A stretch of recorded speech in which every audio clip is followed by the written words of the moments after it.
Good morning, students. Now, today we are going to start our new topic, permanent tissue, lesson number 6. Tissue का ये topic number 6.2.2 है, page number 70. What happened to the cells formed by meristematic tissue? जो भी meristematic tissue में से form हुए हैं sales, उसका क्या होता है वो हम देखने वाले हैं. They take up a specific role and lose the ability to divide. वो क्या करते हैं, अपनी एबिलिटी लूज कर देते हैं डिवाइड होने की. As a result they form a permanent tissue. उससे क्या बनता है, जब ये मेरिस्मेटिक टिश्यू लूज करते हैं अपनी एबिलिटी डिवाइड होने की, तब बन जाते हैं permanent tissue. This process of taking up a permanent shape, size and a function is called differentiation. Very most important. The process of taking up a permanent shape, size and a function is called differentiation. What is differentiation? अगर आपको पूछा जाए तो क्या होता है, sales की size भी एक परमानेंट हो जाती है, साइज, शेप एंड जो भी उसका फंक्शन उसको परफॉर्म करना है वो भी क्या हो जाता है, एक फिक्स हो जाता है. ठीक है, is called differentiation. Again this process of taking up a permanent shape, size and a function is called differentiation. Differentiation leads to the development of the various type of permanent tissue. Later on we will discuss about type of permanent tissue. देखो यहाँ पे दिया गया है simple permanent tissue. ठीक है, तो यहाँ पे डेफिनेशन आ गई डिफरेंशिएशन की. टाइप ऑफ परमानेंट टिश्यू हम यहाँ पे देखने वाले. देखो यहाँ पे दिया गया है collenchyma, parenchyma, xylem, phloem, vascular bundle, ये सभी उसके टाइप होते हैं. Now, here is the activity 6.1. Take a plant stem and with the help of your teacher cut into very thin slices or sections.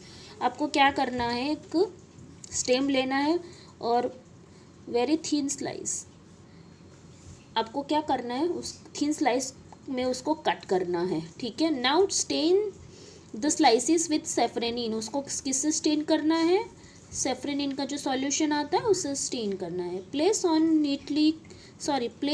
Neatly cut section on a slide and put a drop of glycerine. आपको क्या करना है, एक slide लेनी है, glass slide, और उस पर वो स्टेन की जो पतली सी अपने स्लाइसिस है ना, आपने उसमें से एक स्लाइस ले लेनी है और उसको ऐसे स्लाइड पे रखना है और उस पर उसको स्टेन करने के लिए सेफ्रेनिन का सॉल्यूशन लेना है. और जब आप उसको ऊपर रख दो, उसके बाद उसको आपको ग्लिसरीन का ड्रॉप भी डालना है. ठीक है. Cover with the cover slip. जैसे हम आगे भी हमने देखा चैप्टर नंबर 5th में कि जब भी हम स्लाइड बनाते हैं उसको कवर कर देते हैं. ठीक है, तो कवर स्लिप से उसको कवर करना है. And observe under a microscope. Observe the various type of cells and their arrangements. आपको माइक्रोस्कोप से उसको ऑब्जर्व करना है. ठीक है. Now, there are some question according to this activity. आपको क्या दिखाई देता है माइक्रोस्कोप में. Are all cells similar in structure? Obviously no. वो सिमिलर नहीं होंगे. How many types of cells can be seen? किस किस टाइप के सेल्स आपको वहाँ पे दिखाई देंगे, वो हम नेक्स्ट जो भी ये टॉपिक डिस्कस करने वाले हैं उसमें देख लेंगे. And third question is, can we think of reasons why there would be so many types of cells?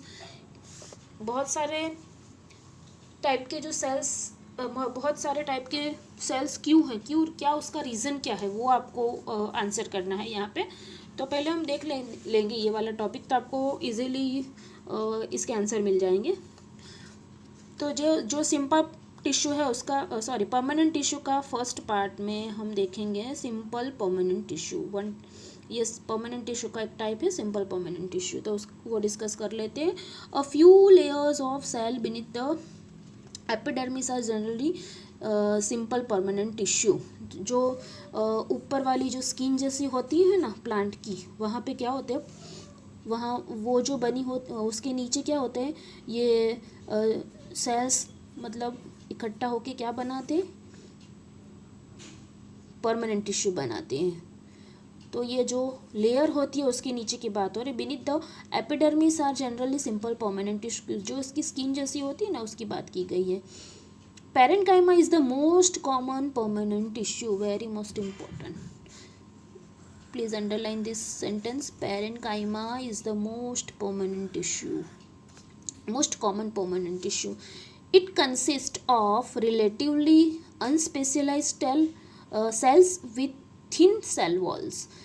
ये क्या कंसिस्ट करता है, जो सेल्स होते हैं ना ये टिश्यू में, पैरेन्काइमा में, वहाँ पे आपको सेल्स बहुत स्पेशलाइज नहीं दिखाई देंगे और जो भी वॉल होती है सेल की वो बहुत पतली सी होती है।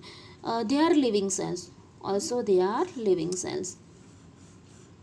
They are usually loosely arranged, thus large spaces between cells are found in this tissue. तो यहाँ पे क्या होता है, जो भी सेल्स ऐसे होते हैं ना वो एक दूसरे से दूर दूर होते हैं, ऐसे सेल्स वो मिला के अब पैरेन्काइमा होता है। मतलब यहाँ पे इंटरसेल्यूलर जो स्पेस होता है, जैसे आपको यहाँ पे बोला गया है, इंटरसेल्यूलर जो स्पेस होता है बहुत ज़्यादा होता है, तो ये लूजली अरेंज्ड होते हैं, इसी वजह से आपको इंटरसेल्यूलर जो भी स्पेस है वो आपको ज़्यादा दिखाई देता है। ठीक है, this tissue generally store food, तो ये क्या करते हैं, फूड का स्टोरेज होता है उसमें।